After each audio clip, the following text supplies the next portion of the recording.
Yo guys, what's up? Welcome back to another video. Today I will be reacting to some true story animations.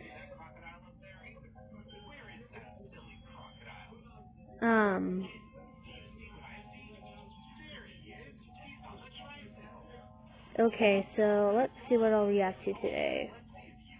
Let's look at all their videos.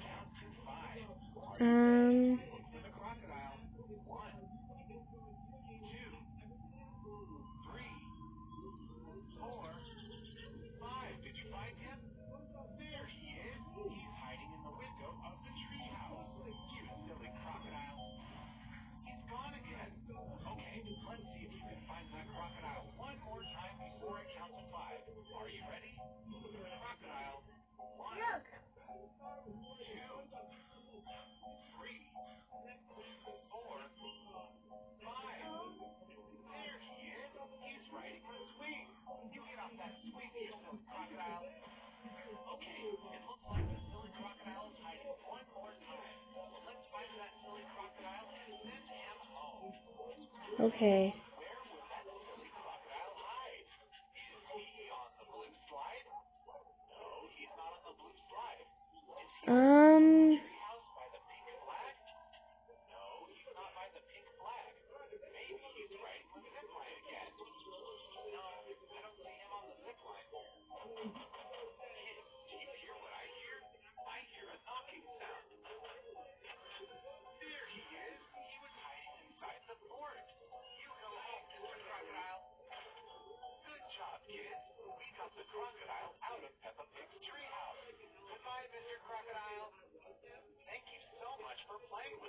Hold up, guys. Oh,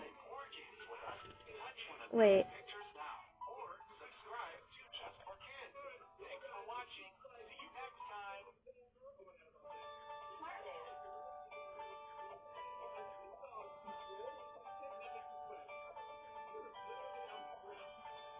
Okay, let's react to this one.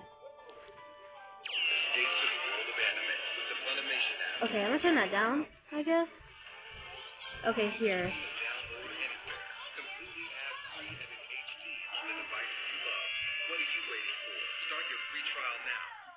There. Hi guys, my name is Nancy. If you were convinced that one cannot be married 3 times by the age of 19, here I am. And believe it or not, I'm planning my 4th wedding at the moment. But let's start at the beginning. Maybe my story can serve as a lesson for you. Really? Wow. I met Willie when I was 17. He was the love of my life. At least that's what I thought then. During my graduation year, I was hired as a part-time assistant at a small local grocery store. I did it because I wanted to feel independent from my parents, who restricted my pocket money and treated me like I was their property. Willie was a senior cashier at this store. We spent our shifts working together. He was so charming with his multicolored locks and torn t-shirt. Also, he was very open-hearted and told me his story. Is that a minion? He was raised in an orphanage and had lived on his own from a very early age. At 15, he moved to our town and met Stan, his best friend, who always supported him. Willie worked on various jobs, but his dream was to become a professional photographer. Stan and Willie were both 22 when I met them. Soon, Willie and I became a couple. We spent a lot of time together. Stan and Willie were roommates, and we started to all hang out together. I felt very comfortable with them. We had our own special, wonderful world, just for the 3 of us and their doggie. They had a dog named Scotty. We watched movies, played video games, and enjoyed life. Then one day, I invited Willie for a dinner at my family's house to introduce him to my parents. The dinner was a disaster. My parents were very conservative people, and they disliked Willie right away. They asked big questions about his childhood, education, and finances. My father treated him very condescendingly. They had an argument and Willie left the dinner early. My parents told me that he was not the right match for me, and that I should get this nonsense out of my head. They demanded that I go to a local college and get some boring, respectable job before even thinking about romance. They criticized his appearance, his hair, and his style. I got very angry and ran away from Willie that evening. We decided to move in together despite my parents' protest. I was already 18 by that time. It was such a great time. I finally dyed my hair pink to match my boyfriend. And after a while, I realized that I I was pregnant. When I told Willie, he proposed to me, and I said yes, of course. We loved each other. We organized a nice small wedding just for our close group of friends. My parents had no idea about the wedding. They walked me to the altar instead of my father. I was very happy to start a new chapter in my life. After the wedding, the grocery store where we both worked closed. Some fancy developers decided to build another mall in place of that building. We lost all of our sources of income and ran out of money. Willie had to push away his photography ambitions and agreed to take any side job he could get. He was really exhausted and he started to have more fights. Then I made the big mistake of telling my parents about the pregnancy and the wedding. I went over to my parents' house for dinner. I told them the truth, hoping that they would be glad to provide any help to their future grandchild. But they were furious and cruel, especially my mother. She was only interested in providing financial support to me if I would get rid of the baby. I left their house in tears. 3 months after the wedding, Willie suddenly came home in a very excited mood. He just received a new job opportunity on a cruise ship as a photographer. But the work was seasonal. It was a worldwide cruise. He had to leave in 2 months and be away from home for 8 months, traveling to different continents. On the one hand, I was very frustrated that he wouldn't be there for me during the childbirth. But on the other hand... Dang it! Hold up, guys. I'll see you in a minute. Or can I pause? Can I pause this? No? I don't think I can. Dang it. Legends last forever. Why? And it was a great opportunity for him to develop his skills as a travel photographer. He was so excited to finally get his dream job. He really deserved that opportunity. Later that evening, we had dinner with... Really? Was it the Minions? We only had one problem. Willie was to receive the bulk of the money afterwards, while I needed health insurance immediately. We could not rely on my parents, of course, and Willie didn't have parents. That's when Stan suddenly suggested his crazy plan. He is a software developer and has really good medical insurance for spouses. He told us a story about one guy from his work who had to marry his pregnant immigrant girlfriend only because she didn't have her own insurance yet. And it worked. So the guys came up with a plan. Willie and I would divorce, and then Stan would marry me so that I could get the medical treatment and not have to worry about any bills. We still had enough time to proceed this plan, but we had to hurry up. This is how my first marriage ended. 5 weeks later, I was standing in a registry office with Stan. In 10 minutes, I became Stan's wifey. I was in my 5th month and my belly was already noticeable. The office workers congratulated me and Stan, and we both laughed. The only guest invited to our wedding was Willie. He looked very confused, but we all had fun afterward and celebrated my second wedding. And then Willie left to go on the ship. He left me with Stan and the doggy. First, I missed him very much. Then I focused on my preparation for childbirth. Stan was very kind to me the whole time. We got a chance to get to know each other better. It turns out that we had so much in common. We liked similar music, movies, and food. My fake husband had become my best friend. He studied maternity training courses with me, and we had a lot of fun. Willie called me sometimes, but he was really busy. At least that's what he told me. When the time came, I gave birth to my beautiful daughter, Stacy. Dan was there for me the whole time. I was very grateful. When I was laying in the hospital with my daughter, I texted my parents, but they never showed up. Only friends and Stan. We had a Skype call with Willie. When he saw the baby, he was so touched that he started to cry. I had never seen him so happy before. When we took Stacy home, I had some sort of postpartum depression. Dan took care of me and kept my spirits up. It was hard and unusual to raise a baby, but I felt blessed. And one evening, he suddenly told me that he loved me. From first sight, and he knew that it was wrong, but he just couldn't help it. I was surprised. To be honest with you, I had romantic feelings for Stan too, but I never allowed myself to fantasize about him, because it would have been a huge betrayal. At the same time, I was madly in love with Willie, and I missed him so much. I I hugged Stan, but then I asked him to forget about this conversation. He said he would always be there for me whenever I needed him.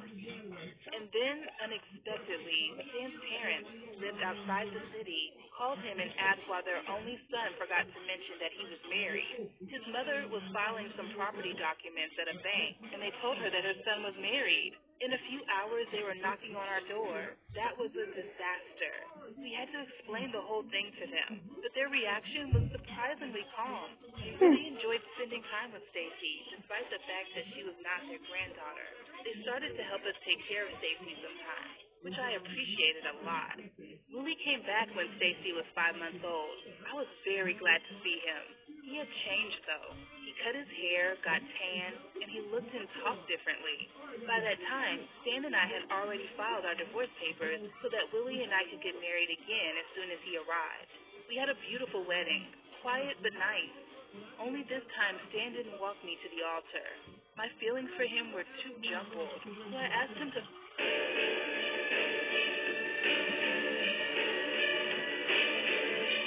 Dang, Ad. to find an excuse to skip the wedding and to move out from our shared apartment, which he did. And he took away our dog, too.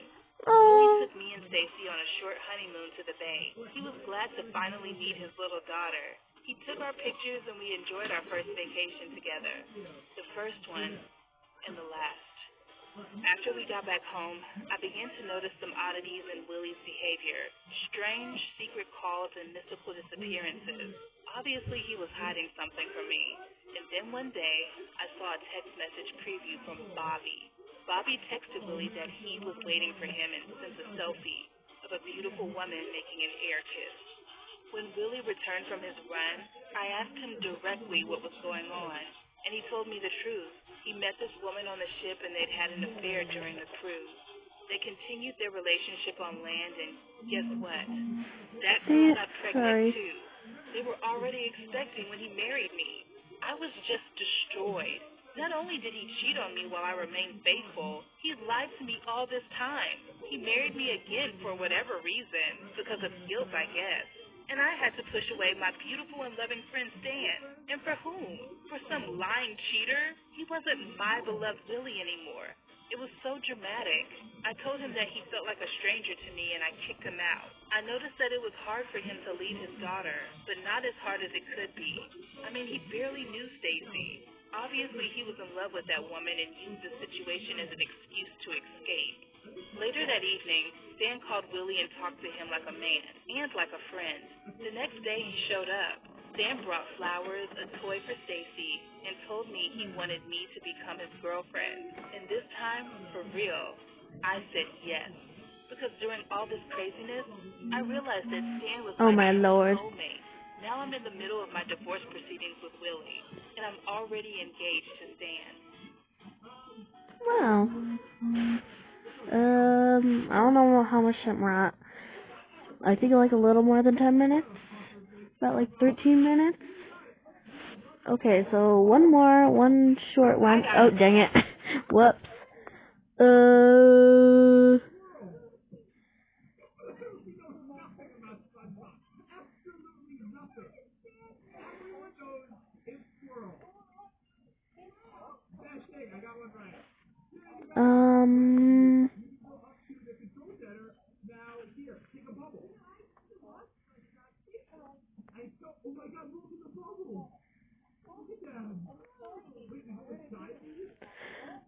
Okay, let's do...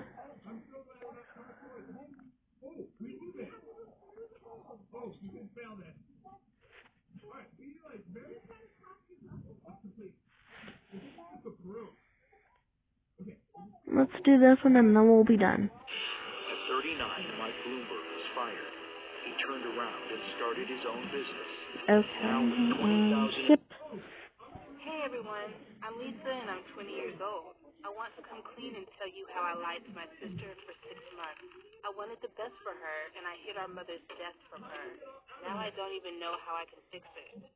My mother, my sister Hannah, and I were a very strong family, especially after Dad left us. It was a big blow for my mom and me, but we had to be strong because Hannah was only 4 years old. and we had to pull together and focus all our strength into taking care of her. 6 years had passed since then, and our relationship was only getting better. My mother is a great example of a person who was willing to give everything for the sake of their children. She worked hard and often went on business trips. She did all this to be able to provide for my sister and me, and she was good at it. We never felt poor or unhappy. I can say with confidence that I had a happy childhood. Unfortunately, no one can stop the passage of time, and when I graduated from high school, I needed to continue studying, and I moved to another city and entered college. It was probably the saddest moment of my life when I stood with a bunch of bags and said goodbye to my mom and Hannah. We could only believe that love overcomes time and distance, and we could survive these few years of separation. Overall, I enjoyed my new life. I met a lot of interesting people. I did what I liked, and I learned a lot. But at the same time, I was worried about my sister. She was very lonely. The thing is, my mom was still on business trips a lot, but now I couldn't be around my sister all the time. Thank God Mom had good friends she trusted, and who were always happy to help, so she could leave Hannah with them for a week and not worry about her. Plus, my sister loved spending time with the son of my mom's friend, so it was a win-win situation. My mother could continue to earn money, and Hannah did not feel lonely all the time. This went on for a long time, until I received a call that turned my life upside down. One night, I was awakened by a phone call. It was an unknown number. When I picked up the phone, I was given terrible news. It was a doctor, and he said my mom was in the hospital. She had a heart attack at the airport when she was going to fly home from a business trip. Of course, at that moment, I jumped out of bed and began to pack my stuff. I had to go to my mother. I was lucky, and the next flight out was in the morning.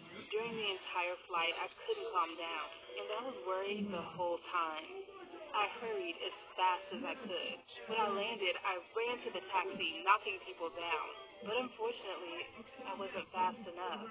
On the way to the hospital, I was given even more terrible news. My mother was gone. For a few minutes, I just sat in a stupor, trying to understand what had happened. Then I was flooded with feelings, and I just cried. I was so sorry. I didn't even have the time to say goodbye. The whole world was just disappearing before my eyes. I had entered the darkest period of my life. I cried for days. Even when I knew I had something to do, I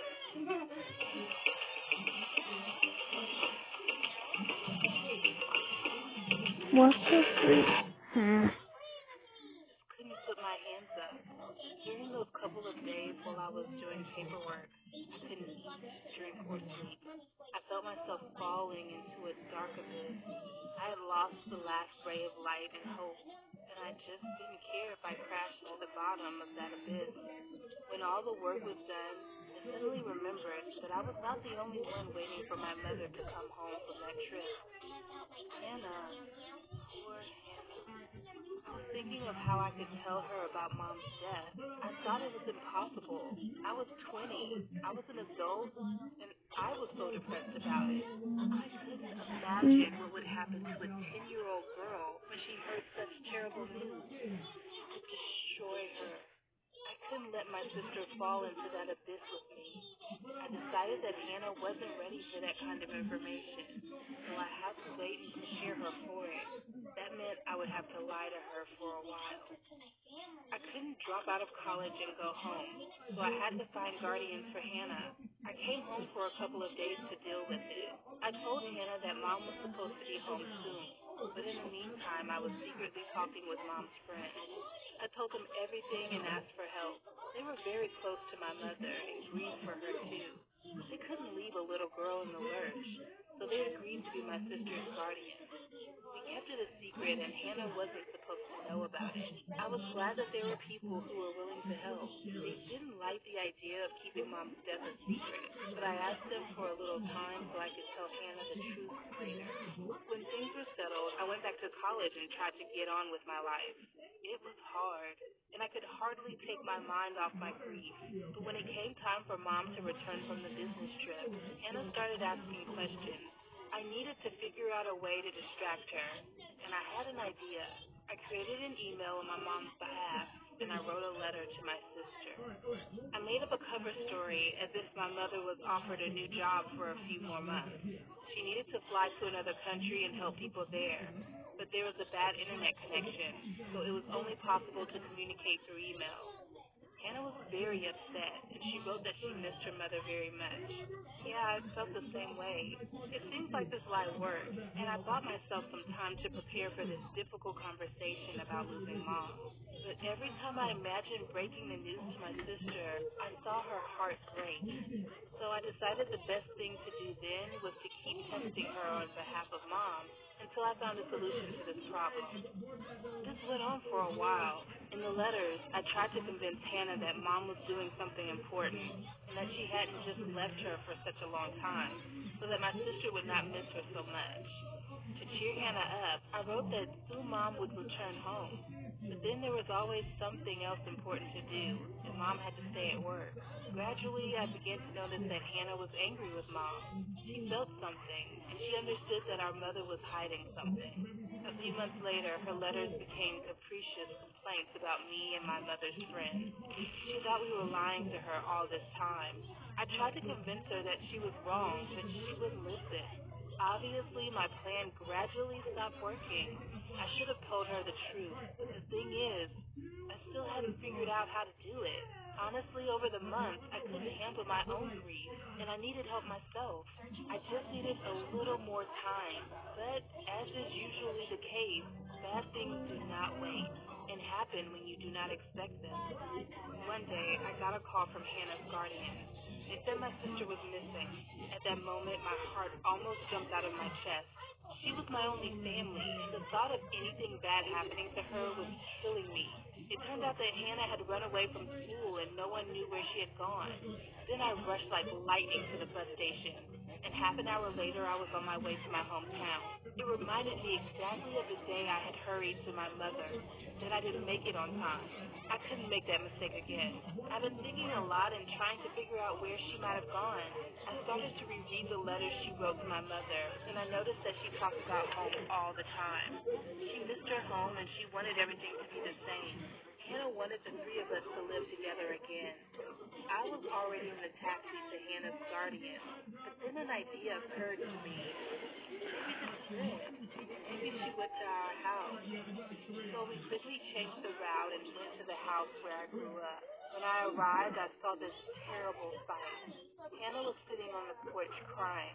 I hugged her and tried to calm her down, but her patience had run out, and she wanted to break free and run away again. It was clear that I needed to tell her the truth now, or she could do something even worse. So I braced myself and told her everything. It was hard, and Hannah refused to believe it. But maybe, deep down, she knew it was true. Then she started to get angry. She was mad at me and at my mom's friends for keeping it from her. Hannah struggled, screamed, and tried to run again. It turned out even worse than I expected. I took her home to her guardians, and I promised to be with her at all costs. But those words...